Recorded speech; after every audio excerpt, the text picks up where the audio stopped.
Les sourires des bonjours. En marge du sommet Union européenne-Afrique à Luanda, les Européens saluent des avancées au lendemain de pourparlers sûrs et avec l'Ukraine en Suisse. Un nouvel élan est enclenché dans les négociations de paix. Les réunions de dimanche à Genève entre États-Unis, Ukraine et Européens ont marqué des progrès significatifs.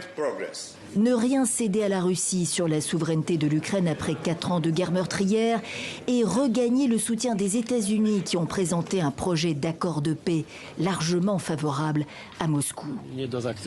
Il est particulièrement important du point de vue de la Pologne qu'aucun accord, et j'insiste sur aucun, ne peut être autorisé à affaiblir la sécurité de la Pologne et de l'Europe. La sécurité de l'Ukraine, indissociable de celle de l'Europe, martèle Varsovie, qui redoute l'expansionnisme russe. La Pologne l'a déjà subi.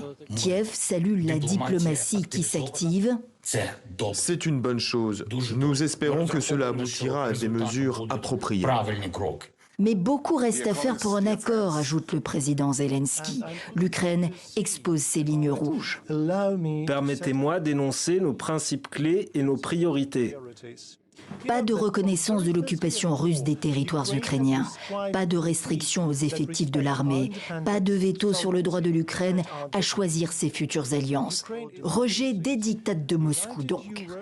L'adhésion à l'OTAN de l'Ukraine, Trump l'a formellement écartée dans le passé. Ce serait une provocation pour Moscou. Elle ne figure pas en tant que telle dans la contre-proposition européenne jugée non constructive par le Kremlin. De quoi tempérer l'optimisme de Washington. Notre objectif est de mettre fin à cette guerre le plus rapidement possible, mais nous avons besoin d'un peu plus de temps. Le temps de la diplomatie pour parvenir à un accord et la présence de tous les protagonistes autour de la table, Russie incluse, affirme l'Allemagne.